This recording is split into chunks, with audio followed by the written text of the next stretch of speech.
fleste dro det bak i drøssevis på meg i denne verden.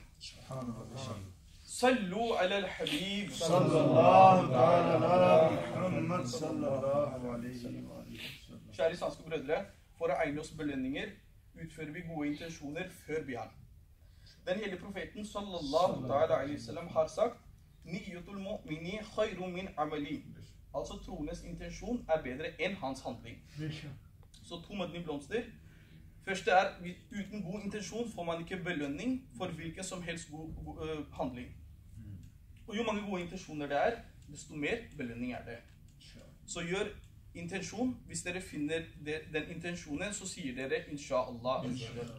Gjør intensjon om at jeg skal lytte godt til dagens bjørn. Inshallah. For respekt av islams kunnskap skal jeg istedenfor å lene meg til veggen sitte i attahiyat-stilling så lenge jeg klarer. Inshallah.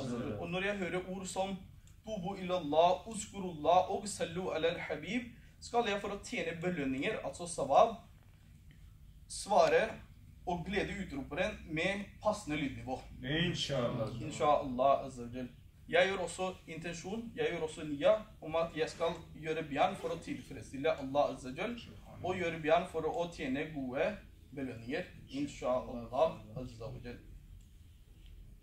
Dagens norske bjørn og dagens urdu bjørn omhandler hva da? Den omhandler for 2 måneder tilbake, islamsk måneder, for 2 måneder tilbake så hadde vi Ursi ala Hazret. For 2 måneder tilbake. Forrige måned så hadde vi hva da?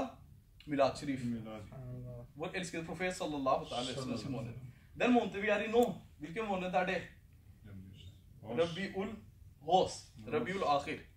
Så denne måneden, hva feirer vi denne måneden? Vi har Ursi Hos. Så inshallah azzawajal, dagens bjørn, både norsk og urdu, skal omhandle Hos Pak. Vi skal høre om en veldig stor personlighet innen islam. Det sies at Hos Pak rahmatullah ta'ala ble utnevnt som Qutb. Qutb. Hva er Qutb? Qutb er en person med meget høy og spesiell åndelig rang. Det sies at han også var en veldig stor wali. Og hva er en veldig stor wali? Hvis man ser i verden i dag, hvis man er i vansker, man har noen vanskeligheter, så går man ofte til nek-personer for å si, Huzur, kan du gjøre dua for meg? Jeg har eksamen. Hvem er det man drar til? Man drar gjerne til imamen i moskeen. Hvorfor drar man til imamen? Fordi man vet at denne personen er nek. Kanskje hans dua blir hørt. Så man drar ofte til sin lærer, til sin imam, og til en nek person. Så å spørre etter hjelp fra en wali Allah, er det lov, eller er det ikke lov? Er det noen fordeler, eller er det ikke noen fordeler? Det skal vi høre om i dagens norske bjørn. Og til slutt skal vi også høre om det er noen fordeler om å være tilhenger, altså å følge Hos Pak rahmatullah ta'ala og følge han. Er det noen fordeler i det? Det skal vi også høre om i norske bjørn, inshallah. Abu Saad Abdullah bin Ahmed forteller, en gang forsvant min datter Fatima plutselig fra taket. Min datter Fatima, hun forsvant fra taket helt plutselig. I bekymring dro jeg til det velsignede hoffet. Altså han dro til Hos Pak rahmatullah ta'ala. Han dro helt til Baghdad Sharif og bønnfalt om hjelp. Han dro til Hos Pak og ville ha hjelp. Han rahmatullah ta'ala sa, hva sier Hos Pak? Han sier, dra til Kark. Kark, det er en by i Irak. Hvor er de nå? De er i Baghdad Sharif. Men Hos Pak sier, dra til Kark, til en annen by. Og i dets øde, altså når du drar til Kark, det er en øde plass der. Under natten, når natten kommer, sett deg på en sanddyne. En sanddyne er en haug med sand. Ok? Og hva skal du gjøre videre? Form en spirituell gjerde rundt deg. Så sett deg i ørkenen midt på natten og lag en sirkel rundt deg. Det ba han om å gjøre. Og så ble det sagt videre til han mannen at resiter bismillah. Subhanallah. Og fordyp deg i tanker om meg. Så les bismillah og tenk på Wasebak rahmatullah ta'ala. I løpet av nattens mørke vil troppene av djinn, altså veldig mange djinn, passere rundt deg. Ansiktene deres, altså til djinnene, vil være utrolig merkelige, men ikke bli skremt. Ved daggry, altså ved sehri-tiden, like før fajr, vil djinnenes konge komme til deg og spørre om ditt behov. Ok? Og si til han, Sheikh Abdul Qadir sier til denne personen, også si til kongen av djinn, si til han at Sheikh Abdul Qadir Jilani, rahmatullah ta'ala, har sendt meg fra Bagdad, og du må lete etter min savnede datter. I så fall, nå forteller han mannen som var ute etter sin datter. Hans datter var borte. Han gjorde det Wasebak rahmatullah ta'ala sa. Han forteller, i så fall satte jeg ut folkark. Jeg dro, og i det øde plassen fulgte jeg instruksjonene. Jeg gjorde det Wasi Azam rahmatullah ta'ala sa. Under stillheten av natten passerte skremmende djinn gjerdet mitt. De djinnene kom. Deres ansikter var så skumle at jeg kunne fordra å se på dem. Jeg tørte ikke å se på dem. Og ved daggry, altså ved sehri-tiden, kom djinnenes konge ridende på en hest sammen med andre djinn. Den kongen kom også. Og han forble utenfor gjerdet og spurte hva jeg var ute etter. Så kongen kom og spør denne mannen, hva er det du er ute etter? Jeg forteller at Wasi Azam, rahmatullah ta'ala, har sendt meg hit. Han har sendt meg til deg. Det var det som manglet. Og han mannen, altså djinnenes konge, han gikk av hesten og satte seg på bakken. Ved siden av denne mannen. Alle de andre djinnene som var med, de setter seg også ved denne mannen. Og så fortalte denne mannen sin hendelse om at min datter, hun ble plutselig borte fra taket. Djinnenes konge, hva gjør han? Han spør alle de djinnene, alle de djinn som var med han spør dem, hvem er det som har tatt datteren til denne mannen fra Wasi Azam, rahmatullah ta'ala, sin by, Bagdad Sharif? Hvem er det som har gjort det? I løpet av en liten stund, altså veldig fort, ble en kinesisk djinn presentert som den skyldige. Den kinesiske djinnen, han sa det var jeg. Og kongen, som var kongen av djinn, han spurte, hvorfor bortførte du jenta fra byen til Wasi Azam, rahmatullah ta'ala, som er Qud, leder av nåværende tid? Den kinesiske djinnen svarte skjelvende, deres høyhet, jeg ble forelsket i henne ved første øyekast. Derfor tok jeg henne. Kongen, hva gjorde han så? Han sa til de andre djinnene, drep denne djinnen. Så hva gjorde de? De drepte denne djinnen.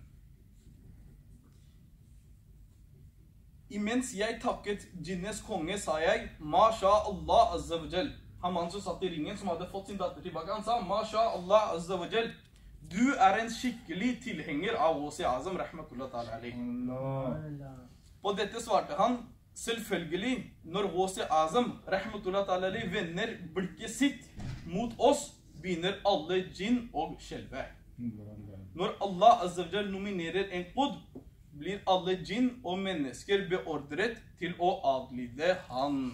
واليوم في حكومة Wasebak. لا بغداد Wasebak. جنوب في حكومة Wasebak. جنوب في حكومة Wasebak. جنوب في حكومة Wasebak. مرحبا يا Wasebak. مرحبا يا Wasebak. مرحبا يا Wasebak. صلوا على الحبيب صلى الله عليه وسلم. Noen har fortalt en hendelse som fant sted i slektbyen til Amir al-Sunnat, Damat Barakatum al-Aliya, som heter Putiania, der i Gujarat i India. Det var en mann fra byen Putiania som elsket Wasebak, rahmatullah ta'ala. Han pleide å feire Yarmi Sharif, det vi hadde på tirsdag. Han pleide å feire det konsekvent. Han pleide å feire det hvert år. En annen prisverdig egenskap som han hadde, var at han viste stor respekt for Sayyid. Altså de som var Sayyid, han viste veldig stor respekt for ham til dem. Og til de små Sayyidene, som var veldig små, så pleide han å bære dem. Han pleide å kjøpe godteri til dem også. Subhanallah. Da denne mannen dro vekk fra denne verden, så var liket hans dekket med liksvøp.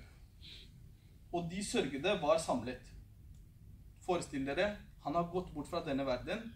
Han ligger for å bli gravlagt. Plutselig så står han opp. Hvordan er det mulig?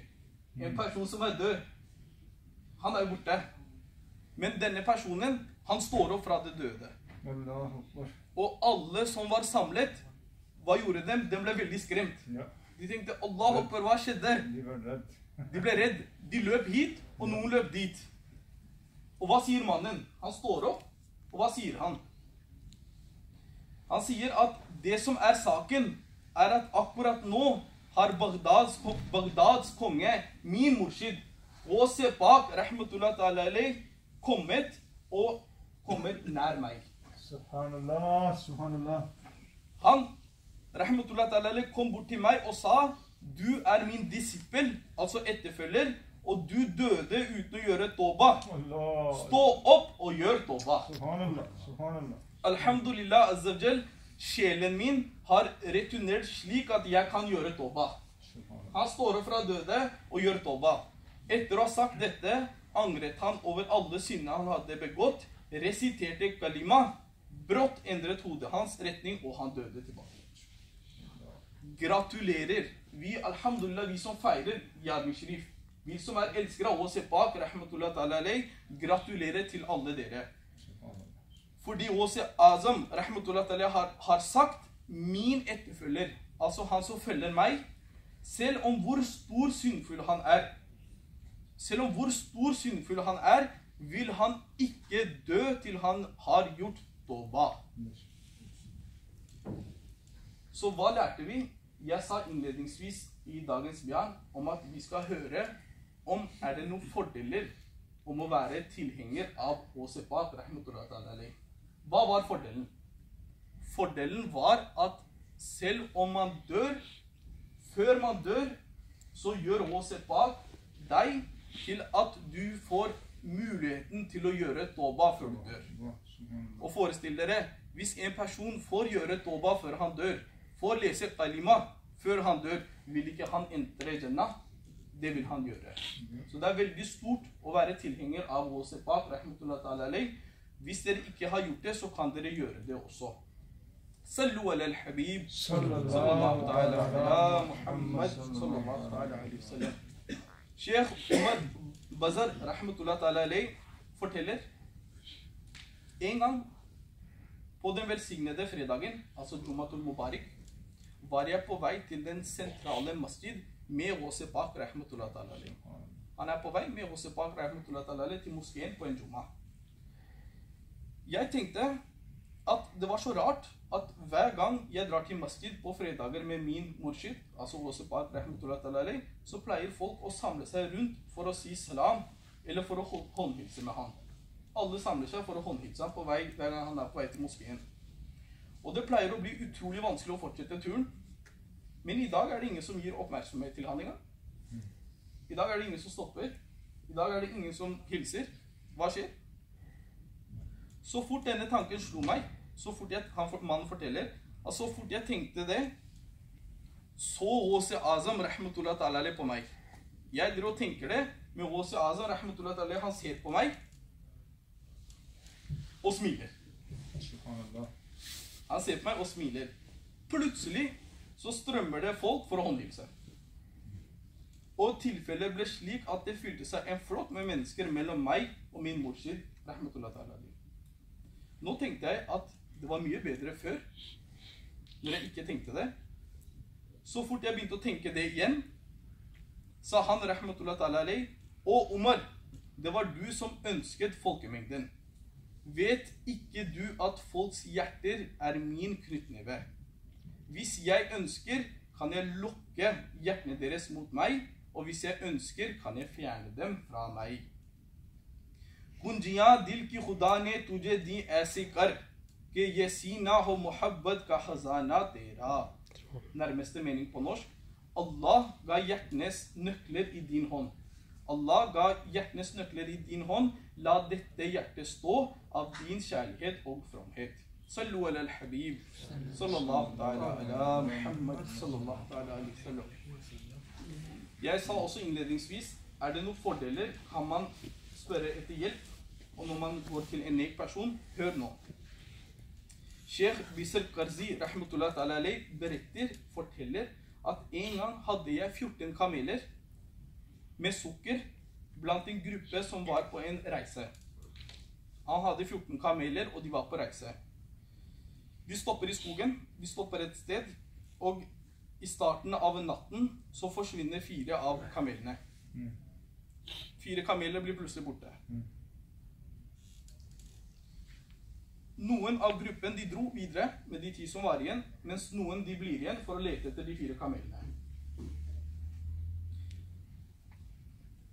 Og følgende morgen, altså på morgenen, så kom jeg på at, han mannen forteller, jeg kom jo på at Åse Azam, er jo veldig nek person. Så jeg har jo mistet 4 kameler. Kanskje jeg kan spørre han om hjelp. Kanskje han vet hvor de 4 er. Fordi Åse Azam rahmatullah ta'ala hadde fortalt denne personen at hver gang du sitter fast i en knipe, rop på meg, inshallah azzawajal, knipen du sitter fast i vil gå over. Så Åse Azam rahmatullah ta'ala hadde fortalt til denne personen at hvis du sitter fast i en knipe, hvis du har en vanske, så rop på meg, altså be meg om hjelp, inshallah det skal ordne seg. I så fall så gjorde denne mannen dua. Han hadde jo mistet 4 kameler, så han gjør dua. Han gjør dua om at, å Sheikh Abdul Qadir, jeg har mistet mine kameler. Umiddelbart, hva ser han mannen? Han ser at det er en veldig nek person som plutselig står litt på høyden. De ser en nek person der borte som står der. Han roper etter hjelp, og plutselig så ser han en veldig nek person stå litt høyere opp i høyden. Så han tenker, hvem er denne personen? Jeg har aldri sett han før. Så det han velger å gjøre er at han går bort til den personen. Han går bort til det fjellet. Når de kommer frem til det fjellet, så er han mannen borte. Den nek personen som sto der, han er plutselig borte. Men det de ser når de kommer bort dit, det er at nede, litt lenger ned i fjellet, så står de 4 kamelene der. Subhanallah! Så hva lærte vi fra det? Vi lærte at han mannen gjorde dua til Sheikh Abdul Qadir om at jeg trenger hjelp med å finne mine 4 kameler. Hva gjorde Sheikh Abdul Qadir? Han sendte en person til høyden. De personene dro til høyden. Mannen ble borte, men de fant sine 4 kameler. Subhanallah, subhanallah. Han veiledet. Ja, så han veiledet de personene til å finne fram. Så hva fant vi ut fra det også? At å spørre etter hjelp fra nek personer, det er bevist.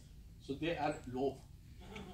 Sallu ala al-habib. Sallallahu ala Muhammad sallallahu alaihi wasallam. Måtte Allah azzawajal gi oss evne til å lære noe fra dagens bjørn. Huske det slik at vi kan lære det videre til andre islamske brødre.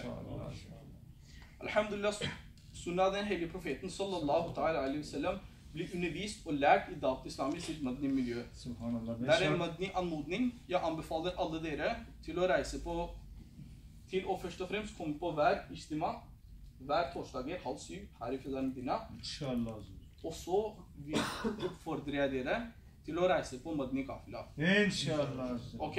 Jeg ser at mashallah de alle islamske brød som er her var forrige torsdag også, veldig bra. Dere har ikke glemt at det er madni kafila den måneden her?